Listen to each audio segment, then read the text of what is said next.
ನಮ್ಮ ಚಿಂತಾಮಣಿ ನ್ಯೂಸ್ ಕನ್ನಡಕ್ಕೆ ಸ್ವಾಗತ. ಭಟ್ಲಳ್ಳಿ ಸರ್ಕಾರಿ ಪ್ರೌಢಶಾಲೆಯಲ್ಲಿ ವಾರ್ಷಿಕೋತ್ಸವ ಹಾಗೂ SSLC ವಿದ್ಯಾರ್ಥಿಗಳಿಗೆ ಬೀಳ್ಕೊಡುಗೆ ಸಮಾರಂಭ. ಚಿಂತಾಮಣಿ ತಾಲೂಕಿನ ಭಟ್ಲಳ್ಳಿ ಸರ್ಕಾರಿ ಪ್ರೌಢಶಾಲೆಯ ಆವರಣದಲ್ಲಿ ಶಾಲಾ ವಾರ್ಷಿಕೋತ್ಸವ ಹಾಗೂ SSLC ವಿದ್ಯಾರ್ಥಿಗಳಿಗೆ ಬೀಳ್ಕೊಡುಗೆ ಸಮಾರಂಭದಲ್ಲಿ ಚಿಂತಾಮಣಿ ಕ್ಷೇತ್ರ ಶಿಕ್ಷಣಾಧಿಕಾರಿಗಳಾದ ವಿ ಉಮಾದೇವಿರವರು ಭಾಗವಹಿಸಿ ಮಾತನಾಡಿದ ಅವರು, ವಿದ್ಯಾರ್ಥಿಗಳು ವಿನಯ ಸಂಸ್ಕಾರ ಮೈಗೂಡಿಸಿಕೊಳ್ಳಬೇಕು. ಗುರುಗಳಿಗೆ, ಹೆತ್ತ ತಂದೆ ತಾಯಿಗೆ ಮತ್ತು ಗುರು ಹಿರಿಯರಿಗೆ ಗೌರವ ನೀಡುವ ಪ್ರವೃತ್ತಿ ಬೆಳೆಸಿಕೊಳ್ಳಬೇಕೆಂದರಲ್ಲದೆ SSLC ವಿದ್ಯಾರ್ಥಿಗಳು ಓದಿನ ಕಡೆ ಹೆಚ್ಚು ಗಮನ ಹರಿಸಬೇಕು. ಇನ್ನು ಕೇವಲ 27 ದಿವಸಗಳು ಪರೀಕ್ಷೆ ಬಾಕಿ ಇರೋದರಿಂದ ಆರೋಗ್ಯದ ಮೇಲೆ ಯಾವುದೇ ಪರಿಣಾಮ ಬೀರದಂತೆ ಎಚ್ಚರಿಕೆ ವಹಿಸಬೇಕು. CC ಕ್ಯಾಮೆರಾ ಕಣ್ಗಾವಲದಲ್ಲಿ ಪರೀಕ್ಷೆ ಎದುರಿಸುತ್ತಿದ್ದು ಧೈರ್ಯವಾಗಿ ಪರೀಕ್ಷೆ ಬರೆಯಬೇಕು ಎಂದು ತಿಳಿಸಿದರು. ಮೊಬೈಲ್, ಟಿವಿ ಬಳಕೆ ಕಡಿಮೆ ಮಾಡಬೇಕು ಎಂದು ತಿಳಿಸಿದರಲ್ಲದೆ SSLC ವಿದ್ಯಾರ್ಥಿಗಳಿಗೆ ಧೈರ್ಯ ಹೇಳಿ ಪರೀಕ್ಷೆ ಚೆನ್ನಾಗಿ ಬರೆಯಿರಿ ಎಂದು ಶುಭ ಹಾರೈಸಿದರು. ಅಕ್ಷರ ದಾಸೋಹ ಸಹಾಯಕ ನಿರ್ದೇಶಕರಾದ ಸುರೇಶ್ ರವರು ಮಾತನಾಡಿದರು. ಅತಿಥಿ ಗಣ್ಯರಿಗೆ ನೆನಪಿನ ಕಾಣಿಕೆ ನೀಡಿ ಗೌರವಿಸಲಾಯಿತು. ಈ ಸಂದರ್ಭದಲ್ಲಿ BRP ಈಶ್ವರರೆಡ್ಡಿ, CRP ಸರೋಜಮ್ಮ, ನರಸಿಂಹಪ್ಪ, ಪ್ರೌಢಶಾಲೆಯ ಮುಖ್ಯ ಶಿಕ್ಷಕ ಸುರೇಶ್ ಸೇರಿದಂತೆ ಸಹಶಿಕ್ಷಕರು, ಅತಿಶಿಕ್ಷಕರು ಭಾಗವಹಿಸಿದರು. SSLC ವಿದ್ಯಾರ್ಥಿಗಳಿಗೆ ನೆನಪಿನ ಕಾಣಿಕೆ ನೀಡಿ ಗೌರವಿಸಲಾಯಿತು. ನಿರೂಪಣೆ ಕಾಲೇಜು ಉಪನ್ಯಾಸಕರಾದ ರವಿರವರು ನೆರವೇರಿಸಿಕೊಟ್ಟರು.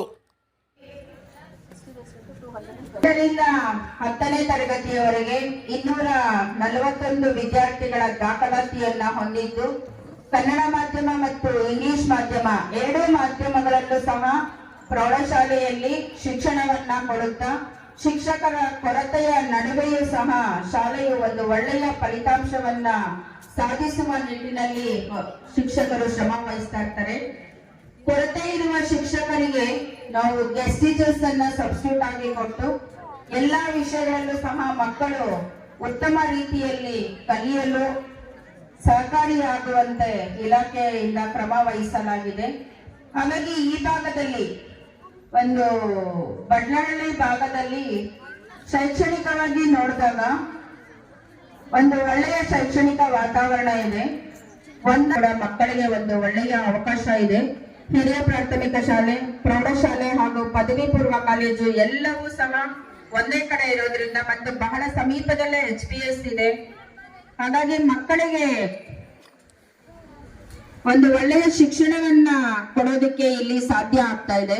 ಹಾಗಾಗಿ ಪೋಷಕರು ಸಹ ಈ ಭಾಗದ ಸುತ್ತಮುತ್ತಲಿನ ಭಟ್ಲಳ್ಳಿ ಹಾಗೂ ಸುತ್ತಮುತ್ತಲಿನ ಗ್ರಾಮಗಳ ಎಲ್ಲ ಗ್ರಾಮಸ್ಥರು ಸಹ ಮಕ್ಕಳಿಗೆ ಒಂದು ಗುಣಾತ್ಮಕ ಶಿಕ್ಷಣವನ್ನ ಕೊಡ್ತಾ ಇರುವಂತಹ ಇಂತಹ ಸಂಸ್ಥೆಗಳಲ್ಲಿ ವಿದ್ಯಾಭ್ಯಾಸ ಪಡಿಸುವಂತೆ ನಾವೆಲ್ಲರೂ ಸಹ ಕ್ರಮವನ್ನ ಓದೋದು, ಬರೆಯೋದು, ಕಲಿಸೋದಕ್ಕೆ ಎಷ್ಟು ಆದ್ಯತೆಯನ್ನ ಕೊಡಲಾಗುತ್ತೋ ಅದರ ಜೊತೆಯಲ್ಲಿಯೇ ಮಕ್ಕಳಿಗೆ ವಿಜ್ಞಾನ ಚಟುವಟಿಕೆಗಳು, ಸಹಪಾಠ ಚಟುವಟಿಕೆಗಳು, ಕ್ರೀಡಾ ಚಟುವಟಿಕೆಗಳು ಎಲ್ಲದರಲ್ಲೂ ಸಹ ಮಕ್ಕಳು ಭಾಗವಹಿಸಿ ಒಂದು ಉತ್ತಮ ಪ್ರದರ್ಶನವನ್ನ ತೋರಿಸೋದಕ್ಕೆ ಎಲ್ಲ ವೇದಿಕೆಗಳಲ್ಲೂ ಒಂದು ಒಳ್ಳೆಯ ತರಬೇತಿಯನ್ನ ಕೊಡುವುದರ ಮೂಲಕ ಶಿಕ್ಷಕರು ಬಹಳಷ್ಟು ಶ್ರಮ ಪಡ್ತಾ ಇದ್ದಾರೆ.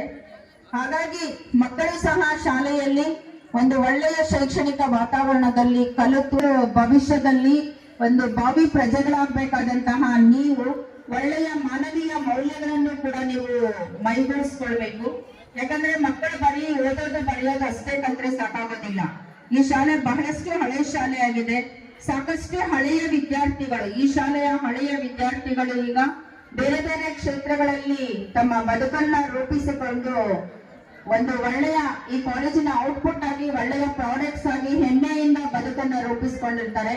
ಅವರನ್ನೆಲ್ಲ ನೀವು ಮಾದರಿಯಾಗಿ ತಗೊಂಡು ಈಗ ವೇದಿಕೆಯಲ್ಲಿರುವಂತಹ ಎಲ್ಲರೂ, ಎಲ್ಲ ತರದ ಅಧಿಕಾರಿ ಹಾಗೂ ಶಿಕ್ಷಕ ಮಿತ್ರರು ಸಹ ನಿಮ್ಮ ರೀತಿಯಲ್ಲೇ ಶಾಲೆಗಳಲ್ಲಿ ಓದಿ ಒಂದು ಒಳ್ಳೆಯ ಅಂಕಗಳನ್ನ ಪಡೆದು ಮೆರಿಟ್ ಅಲ್ಲಿ ಸೀಟನ್ನ ಗಿಡಿಸಿ ಚೆನ್ನಾಗಿ ಜಾಬ್ಸ್ ಅನ್ನ ಹುಡುಕೊಂಡು ಈಗ ಬದುಕನ್ನ ಕಟ್ಕೊಂಡಿರೋರೇ ಆಗಿದ್ದೀವಿ. ನನ್ನಿಂದ ಹಿಡಿದು ಈ ವೇದಿಕೆಯಲ್ಲಿರುವಂತಹ ಎಲ್ಲರೂ, ನಮ್ಮ ಸರೋಜಮ್ಮ, CRP ಎಲ್ಲರನ್ನೂ ಒಳಗೊಂಡಂತೆ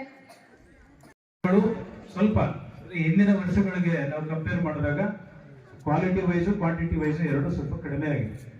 ಯಾಕಂದ್ರೆ ನಾವು ಪರೀಕ್ಷಾ ಕೇಂದ್ರದಲ್ಲಿ ನಮ್ಮ ಚಲನವಲನಗಳನ್ನ, ವಿದ್ಯಾರ್ಥಿಗಳ ಚಲನವಲನವನ್ನ ಕಂಪ್ಲೀಟ್ ಆಗಿ ತಾಲೂಕು ಹಂತದಲ್ಲಿ, ಜಿಲ್ಲಾ ಹಂತದಲ್ಲಿ ಹಾಗೂ ರಾಜ್ಯ ಹಂತದವರೆಗೂ ಅದನ್ನ ಮಾನಿಟರ್ ಮಾಡ್ತಾ ಇದ್ದಾರೆ. ಆಮೇಲೆ ಈಗಿನ ಒಂದು ನಮ್ಮ ಶಿಕ್ಷಣ ಮಂತ್ರಿಗಳು ಸಹ ಪ್ರೆಸ್ ನೋಟ್ ಅಲ್ಲಿ ಹೇಳಿಬಿಟ್ಟಿದ್ದಾರೆ ಆಲ್ರೆಡಿ. ಏನು ಅಂತ, ಈ ವರ್ಷ SLC ವಿದ್ಯಾರ್ಥಿಗಳಿಗೆ ಗ್ರೇಸ್ ಮಾರ್ಕ್ಸ್ ಇಲ್ಲ. ಸೊ ಹಾಗಾಗಿ ಕಳೆದ ಬಾರಿ ಗ್ರೇಸ್ ಮಾರ್ಕ್ಸ್ ಕೊಟ್ಟು ನಾವು ಆ ಫಲಿತಾಂಶವನ್ನು ತಗೊಂಡಿದ್ದೇವೆ. ಬಟ್ ಈ ಸತಿ ಅದು ಕೂಡ ಇಲ್ಲ. ಆದ್ದರಿಂದ ಸೊ ನೀವು ಇನ್ನೂ ಹೆಚ್ಚಿನ ಶ್ರಮ ಪಡಬೇಕಾಗ್ತದೆ, ವಹಿಸಬೇಕಾಗ್ತದೆ. ಸೊ ಹಾಗಾಗಿ ಈ ಕೌಂಟ್ ಡೌನ್ ಡೇಸ್ ಏನು ಉಳಿದಿದೆ, ಕೇವಲ 27-28 ದಿವಸ, ಇದು ಬಹಳ ಕ್ರೂಷಿಯಲ್ ಆದಂತ ಟೈಮು ನಮ್ಮ SLC ವಿದ್ಯಾರ್ಥಿಗಳಿಗೆ. ಇಲ್ಲಿ ನೀವು ಹೇಗೆ ಟೈಮ್ ಮ್ಯಾನೇಜ್ಮೆಂಟ್ ಮಾಡ್ತೀರಿ ಉಳಿದಿರುವಂತ ಅವಧಿಯಲ್ಲಿ ಅನ್ನುವಂಥದ್ದು ಬಹಳ ಮುಖ್ಯ. ಹಾಗಾಗಿ ಪ್ರತಿಯೊಂದು ಕ್ಷಣ, ಪ್ರತಿಯೊಂದು ದಿನ ನಿಮಗೆ ಇಂಪಾರ್ಟೆಂಟ್ ಆಗುತ್ತೆ.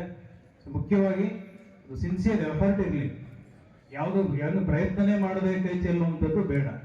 ಸೊ ಪ್ರತಿಯೊಬ್ಬರಿಗೂ ಅವರದೇ ಆದಂಥ ಒಂದು ಇತಿಮಿತಿ ಇರುತ್ತದೆ, ಇಂಡಿವಿಜುವಲ್ ಡಿಫರೆನ್ಸ್ ಇರುತ್ತೆ.